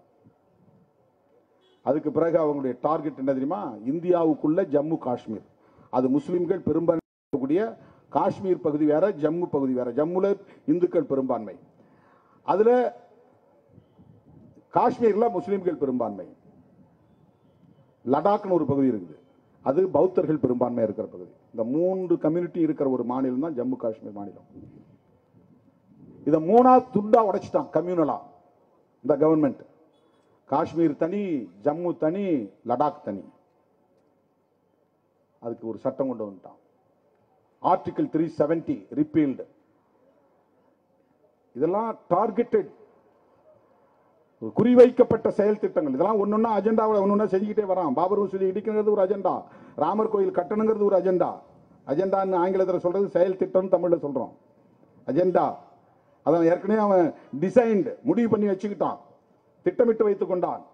அடுத்து ஜம்மு காஷ்மீரை நீ ஒன்னா இருக்கிறதுனால தானே அங்க அவங்கள இந்த சட்டம் நம்முடைய அரசமைப்பு சட்டத்திலே போட்டிருப்பான். ஜம்மு காஷ்மீரை தவிர பிற இந்திய பகுதிகளுக்கான சட்டம் இது. இந்த கான்ஸ்டிடியூஷன் வந்து ஜம்மு காஷ்மீருக்கு பொருந்தாது, அதிலே இருக்கும். இப்ப அவங்களுக்கு அவங்க ஏற்ற சட்டம் தான் கான்ஸ்டிடியூஷன், தனியா அவங்க வச்சுக்கிறாங்க. அவங்க மாநிலத்தில் இருக்கிற சட்டமன்றங்கிறது அவங்களுக்கு ஒரு பார்லிமெண்ட் மாதிரி. அது நம்ம பார்லிமெண்ட்ல இருப்பாங்க, நம்மோட இந்திய எல்லைக்குள்ளே இருக்கிறோங்கிறதுக்கான ஒரு பிரதிநிதித்துவம், அவ்வளவுதான். இந்த அக்ரிமெண்ட்ல தான் அவங்க இங்க நம்மோட வந்து சேர்ந்தாங்க. பாகிஸ்தான் பிரியும் போது ஜம்மு காஷ்மீர் பகுதியை சார்ந்தவர்கள் பாகிஸ்தானோட சேர்றதா இந்தியாவோட சேர்றதான்னு பிரச்சனை வருது. அப்ப மன்னராக இருந்தவர் பட்டேலோடும் பண்டிட் ஜவஹர்லால் நேரு அவர்களோடும் பேச்சுவார்த்தை நடத்துகிற போது நாங்க அங்க போல உங்க கூட வர்றோம், ஆனா எங்களுக்கான இண்டிவிஜுவாலிட்டி, தனித்தன்மை பாதிக்கப்படக்கூடாது. இங்க யாரும் வந்து இடம் வாங்குறோம், கோவில் இங்க வந்து சுற்றுலாத்தலமா இதை மாத்திக்கிறோம் அப்படின்லாம் அங்க வரக்கூடாது அப்படிங்கிற கண்டிஷன் பேர்ல தான் வந்து சேர்ந்தாங்க. அதுக்கு ஒத்துக்கிட்டு தான் நேருவும் பட்டேலும் அரசமைப்பு சட்டத்தை உருவாக்கும் போது அம்பேத்கர்டையும் விவாதிச்சு 370 கொண்டு வராங்க. இது அவனுக்கு கண்ணை உறுத்துது. 370ங்கிறதையே நீக்கிட்டு அந்த ஜம்மு காஷ்மீர் அவன் கண்ட்ரோல்களை கொண்டு வந்து இப்ப யாரும் அங்க போகலாம், யாரும் அங்க நிலம் வாங்கலாம். அதானி தமிழ்நாட்டுக்குள்ள வந்து துறைமுகத்தை கட்ட முடியும், விமான நிலையத்தை கட்ட முடியும், இங்க வந்து முதலீடு செய்ய முடியும். ஜம்மு காஷ்மீர்ல போக முடியாது. முன்ன அங்க போய் யாரும் வீடு வாங்கி சொந்தமா தங்க முடியாது. அது வந்து உலகத்திலேயே ஒரு சொர்க்க பூமி என்று சொல்லக்கூடிய அளவுக்கான இயற்கையிலேயே எழில் ததும்பும் ஒரு பகுதி. எல்லாம் இமயமலை அடிவாரம், பள்ளத்தாக்குகள், அவ்வளவு அழகான ஒரு பகுதி. ஹெவன் இன் த லேண்ட் என்று சொல்லக்கூடிய அளவுக்கு சொர்க்கம் பூமிக்குள்ளே இருக்கிற ஒரு பகுதின்னு சொல்லக்கூடிய அளவுக்கான ஒரு பகுதி. அங்க போய் இவங்களால ஒரு கெஸ்ட் ஹவுஸ் கட்ட முடியல. யாரும் அதானி அம்பானிக்கு போய் தங்குறதுக்கு, ஓய்வு எடுக்கிறதுக்கு அங்க போய் தங்க முடியல, ஹோட்டல்ல தான் போய் தங்கணும். இப்போ அங்க யாரும் லேண்ட் வாங்கலாம். அதான் அவங்களுக்கு போய் அவங்க இன்வெஸ்ட் பண்ணணும். அவங்களுடைய ஃப்ரெண்டு அதானி அம்பானியும் போய் அங்க முதலீடு பண்ணணும். அந்நிய நாட்டுக்காரலாம் அங்க வந்து இடம் வாங்கணும். யார் வேணாலும் அங்க போய் இப்ப வீடு வாங்க முடியும், அங்க குடியேற முடியும். இது அவனுடைய 2வது டார்கெட், முஸ்லிம்களை பலவீனப்படுத்துவது. அதை முடிச்சுட்டான். பாபர் மசூதி இடிச்சுட்டான், ராமர் கோயில் கட்டிட்டான். அவனுக்கு இருக்கிற கடைசியா இருக்கிறது என்னன்னா, உனக்கு பர்சனல் ஆகக்கூடாது, கிறிஸ்டியனுக்கு பர்சனல் ஆகக்கூடாது. அதாவது கிறிஸ்டியனுக்கு வந்து இப்போ அவங்க வந்து மேரேஜ் பண்றதா இருந்தா எப்படி பதிவு பண்ணுங்கிறது சட்டம் தனியா இருக்கு. முஸ்லீம்கள் திருமணம் பண்ணணும்னா எப்படி பதிவு செய்யணும், விவாகரத்து பண்ணணும்னா எப்படி விவாகரத்து பண்ணணும், வாரிசு ஒரு குழந்தையை தத்து எடுக்கணும்னா எப்படி தத்து எடுக்கணும், அவங்க வாரிசு லீகல் ஹேர் யார் அதை எப்படி உறுதிப்படுத்தணும், இதுக்கெல்லாம் தனி சட்டம் இருக்கு. அதான் பர்சனல் லா. ஹிந்து சக்சஷன் ஆக்ட், வாரிசு உரிமை சட்டம் இருக்கு. ஹிந்து மேரேஜஸ் ஆக்ட் இருக்கு. அது மாதிரி கிறிஸ்டியன் மேரேஜஸ் ஆக்ட் இருக்கு. டைவர்ஸ் பண்றது கூட கிறிஸ்டியானிட்டி வேற, முஸ்லீம்ல வேற, ஹிந்துல வேற. இதை சொல்றான். இந்துல ஒருத்தன் வந்து உடனே விவாகரத்து வாங்க முடியாது. கோர்ட்டுக்கு போனா 2 தரப்புலையும் பயங்கரமான விவாதம் நடக்கும். ஃபேமிலி கோர்ட்ல காம்ப்ரமைஸ் எல்லாம் நடக்கும். அவளை ஈஸியா வாங்க முடியாது. ஆனா முஸ்லீம் மதத்துல தலாக் தலாக் தலாக்னு 3 தடவை சொன்னா விவாகரத்து வாங்கிக்கலாம். இப்படி ஒரு கருத்தை பரப்பி அவன் மட்டும் டைவர்ஸ் வந்து ரொம்ப சிம்பிளா வாங்கிக்கிறான், நம்மால வாங்க முடியல. இப்படி ஒரு வெறுப்பு. அது அவன் சட்டம், அவன் மதம், காலங்காலமா பின்பற்றப்பட்டு வருகிற ஒரு சட்டம். அதை வந்து எதிர்ப்பாக மாற்றி, வெறுப்பாக மாற்றி இந்த மக்களுக்கு எதிரான வகையில முத்தலாக் சட்டம் தனியா ஒரு சட்டம் கொண்டு வந்தான். கேட்டா முஸ்லீம் பெண்களுக்காக சட்டம் கொண்டு வந்தோம். பெண்கள் போய் இவங்கள்ட்ட முறையிட்டாங்களாம். ஒருத்தன் கல்யாணம் பண்ணிட்டு திடீர்னு போன்ல அல்லது வாட்ஸ்அப்ல முத்தலாக்குன்னு சொல்லிட்டான்னா என் வாழ்க்கை நடுத்தருவில் போயிடுது, நாங்கள் பாதிக்கப்படுறோம் அப்படின்னு முஸ்லீம் பெண்கள் போய் சொன்னாங்களாம். அதனால அவங்க சட்டம் கொண்டு வந்தாங்க. அது அல்ல நோக்கம். முஸ்லீம்களை பலவீனப்படுத்தணும், பர்சனல் லாவை டைலூட் பண்ணணும். உனக்கு ஏன் தனி சட்டம், அதை டைலூட் பண்ணணும், அதான் அவனுடைய நோக்கம். அதுக்குள்ள பூந்து முத்தலாக் ஆக்ட்னு தனியாக ஒன்று கொண்டு வந்துட்டான். ஜம்மு காஷ்மீரை உடைச்சிட்டான். பாபர் மசூதியை இடிச்சுட்டு ராமர் கோயில் கட்டிட்டான். இப்போ வக்ஃப் ஆக்டுக்குள்ள தலையிட்டு இருக்கான். இப்படி படிப்படியாக சிறுபான்மை மதத்தை சார்ந்தவர்களை பலவீனப்படுத்திக் கொண்டே வருவது எதற்காக என்றால் டோட்டல் இந்து கன்சாலிடேஷன். முஸ்லீம்களை பார்த்தா இந்துக்களுக்கு வெறுப்பு வரணும், ஒவ்வொருத்தரும் தான் இந்து அப்படின்னு நினைக்கணும். சாதியை கடந்து மொழியை கடந்து இதுதான் அவனுடைய தேசியவாதம். காந்தி பேசிய தேசியவாதம் இந்தியன் என்கிற உணர்வின் அடிப்படையிலான தேசியவாதம். பிஜேபி ஆர்எஸ்எஸ் வைக்கிற தேசியவாதம் இந்து என்கிற மத அடிப்படையிலான தேசியவாதம். இந்த தேசியவாதத்தை கட்டமைப்பதற்கு இஸ்லாமிய வெறுப்பு அவனுக்கு ஒரு உத்தியாக தேவைப்படுகிறது. இதான் அரசியல், இதை புரிஞ்சுக்கணும். வெறுமன சட்டத்துக்குள்ள இருக்கிறதுக்குள்ள போகக்கூடாது. அதுல போனா உனக்கு சிலது நல்லதா தெரியும், சிலது கெட்டதா தெரியும். நல்ல விஷயம் தானே, பெண்களை உறுப்பினராக்குவது நல்ல விஷயம் தானே, டிரான்ஸ்பரண்டா இருக்கிறது நல்ல விஷயம் தானே, அதுல இந்துக்களும் உறுப்பினராக இருந்தா என்ன தப்பாயிருது? அதல்ல, அவங்களுடைய அல்டிமேட் எய்ம் வேற. முஸ்லிம் கம்யூனிட்டியை அச்சுறுத்துவது ஒரு நோக்கம் என்றால் வெறுப்பை விதைத்து இந்துக்களை அணிதிரட்டுவது ஒரு நோக்கம். அப்ப தொடர்ந்து அவன் வெளிப்படையா ஒன்னு டிக்ளேர் பண்ணிட்டான், உன் ஓட்டு எனக்கு தேவையில்லை, முஸ்லீமா ஓட்டு போடாத, கிறிஸ்டியனா தேவையில்லை உன் ஓட்டு, அதை வேணா காங்கிரஸ் போட்டுக்கோ, கம்யூனிஸ்டுகளுக்கு போட்டுக்கோ, விடுதலை சிறுத்தைகளுக்கு வேணா போட்டுக்கோ, எனக்கு தேவையில்லை, எனக்கு இந்து ஓட்டு தான் வேணும். இந்துக்களை எப்படி அணிதிரட்டுவது? சாதி பெருமிதம் பேசி அணிதிரட்டுவது. இஸ்லாமியர்களை அந்நியர்கள், அந்நிய மதம், பௌத்த மதத்தை இந்தியாவில் தோன்றிய மதங்கிறான், முஸ்லிம் மதத்தை வெளிநாட்டில் தோன்றிய மதங்கிறான். ஆனா வெளிநாட்டில் தோன்றியவர்கள் உருவாக்கிய எல்லாவற்றையும் அவன் பயன்படுத்துகிறான். நீ பயன்படுத்தக்கூடிய மைக்கா இருந்தாலும் சரி, லைட்டா இருந்தாலும் சரி, செல்போனா இருந்தாலும் சரி, எது இந்தியன் கண்டுபிடிச்சது சொல்லு, அல்லது இந்து கண்டுபிடிச்சான்னு சொல்லு. ஐன்ஸ்டீன் யார்? இந்துவா? நியூட்டன் யார்? இந்துவா? Alva Edison, Thomas Alva Edison யார்? இந்துவா? யாராவது ஒரே ஒரு விஞ்ஞானி, உலகத்தையே புரட்டி போடக்கூடிய அறிவியல் கண்டுபிடிப்புகளை மனித குலத்துக்கு வழங்கி இருக்கிற ஞானிகளை, விஞ்ஞானிகளை ஏன் இந்து மதம் உருவாக்கவில்லை, இந்தியா உருவாக்கவில்லை? இதுக்காக உன்னால பதில் சொல்ல முடியுமா? அவன் பயன்படுத்தின விமானத்தை அவன் கண்டுபிடிக்கிறான், நீ விமானத்தில் பறக்கிற, அது மட்டும் அந்நியன் கண்டுபிடிச்ச உனக்கு வேணும். செல்போன் அந்நியன் கண்டுபிடிச்ச உனக்கு வேணும். அதெல்லாம் அவனுடைய உண்மையான நோக்கம். இந்துக்களை ஏமாத்துறான், இந்து சமூகத்தை ஏமாற்றுகிறான். இந்து உணர்வை உருவாக்குவதற்கு இஸ்லாமிய வெறுப்பு அவனுக்கு ஒரு உத்தியாக தேவைப்படுகிறது. தோழர்களே, இந்த சட்டம் வந்த பிறகு என்ன ஆகும்னா, மதரசா இருக்கிற இடம் வக்ஃப் சொத்து இல்லம்பா, இதை நீ காட்ட முடியாது. ஏன்னா ஆவணம் இல்லை. ஏன் ஆவணம் இல்லை? அது 400 வருஷத்துக்கு முன்னால கொடுத்தது, 100 வருஷத்துக்கு முன்னால கொடுத்தது, 200 வருஷத்துக்கு முன்னால கொடுத்தது. அப்ப மதரசாவை காலி பண்ண, இந்த அர்த்தம் இந்த முஸ்லீம் ஸ்கூல் இருக்கக்கூடாது. மசூதி இடத்துல டாக்குமெண்ட் பாக்குறோம். இந்த மசூதி இருக்கிற நிலத்துக்கு என்ன டாக்குமெண்ட் இருக்கு? டாக்குமெண்ட் இல்ல. எந்த காலத்துல இருந்துச்சு? 150 வருஷம் முன்னாடி. யார் கொடுத்தது? யாரோ கொடுத்தாங்க. ஏதாவது ஆதாரம் இருக்கா? ஆதாரம் இல்ல. மசூதியை விட இப்படிதான் பிரச்சனை வரப்போகிறது. சுடுகாடு, கிரேவியார்டு, முஸ்லிம்களுக்கான சுடுகாடு, இதுக்கு என்ன ஆதாரம் இருக்கிறது? ஒரு 100 வருஷத்துக்குள்ள இருந்தா டாக்குமெண்ட் இருக்கும், 150 வருஷம் இருந்தா கூட டாக்குமெண்ட் இருக்கும். அதுக்கு முன்னாடி கொடுத்தாலும் டாக்குமெண்ட் இருக்காது. தப்பித்தவரி செப்பு பட்டை இருந்தா ஓகே, பட்டை இல்லைன்னா யார் அதெல்லாம் பாதுகாத்து வச்சிருப்பா? இஸ்லாமியர்களின் சொத்துக்களை இந்த பெயரால் இனி அபகரிப்பதுதான் அவர்களின் நோக்கம். அபகரிப்பது மட்டுமல்ல, அதன் மூலம் இந்துக்களுக்கு முஸ்லிம்களுக்கும் இடையிலே வன்முறைகளை தூண்டுவது அவர்களின் நோக்கம். அவனுக்கு இந்த மாதிரி எந்த நேரமும் இந்து முஸ்லிம் வன்முறை நடந்துகிட்டே இருந்தாதான் இந்து கன்சாலிடேஷன் நிகழும், இந்து பெரும்பான்மைவாதத்தை கட்டமைக்க முடியும். ஆகவே அவர்களின் நோக்கம் வக்ஃப் சொத்தை பாதுகாப்பதல்ல, வெளிப்படை தன்மையை நிலைநாட்டுவதல்ல, ஏழை முஸ்லிம்களுக்கு உரிமை கிடைக்க வேண்டும் என்பதல்ல, முஸ்லிம் பெண்களையும் உறுப்பினராக்குவதல்ல, முஸ்லிம்களின் வக்ஃபு சொத்து என்று சொல்லப்படக்கூடிய சொத்துக்களில் ஆதாரம் இல்லாமல், ஆவணம் இல்லாமல் பயன்பாட்டில் இருக்கிற சொத்துக்களை எல்லாம் இது வக்ஃபு சொத்து இல்லை என்று டிக்ளேர் செய்வது, அதன் மூலம் அவற்றை அபகரிப்பது. அபகரிக்கிற போது இஸ்லாமியர்களுக்கும் இந்துக்களுக்கும் இடையிலே மோதலை தூண்டுவது. மோதல் வருகிற போது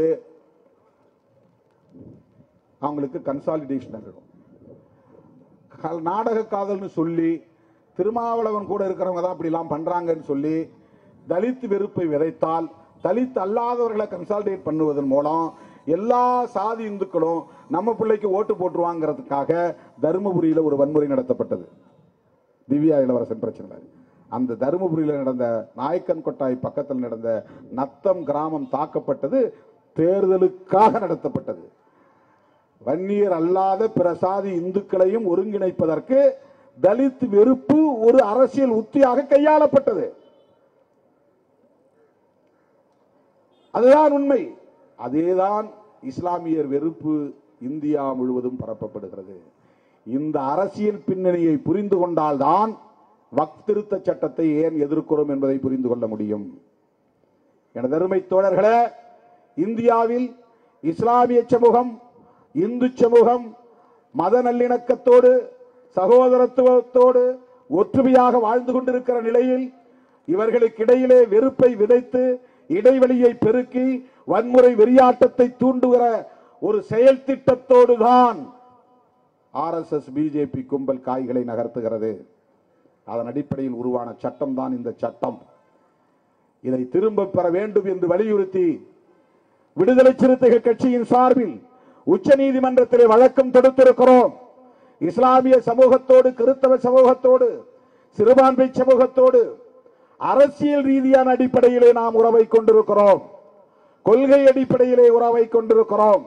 ஜனநாயக அடிப்படையில் உறவை கொண்டிருக்கிறோம். இந்திய சமூகத்தின் ஒற்றுமையை நிலைநாட்டுவதற்காக, மத நல்லிணக்கத்தை பாதுகாப்பதற்காக RSS உள்ளிட்ட சனாதன கும்பல் முன்னெடுக்கிற இந்த ஆபத்தான அரசியலை அம்பலப்படுத்தும் நோக்கில்தான் இன்றைக்கு இந்த ஆர்ப்பாட்டத்தை தமிழ்நாடு முழுவதும் நடத்தியிருக்கிறோம். சட்டம் நிறைவேற்றப்பட்டிருக்கலாம், ஆனால் அந்த சட்டத்தை உடைக்கிற ஆற்றல் மக்களுக்கு உண்டு.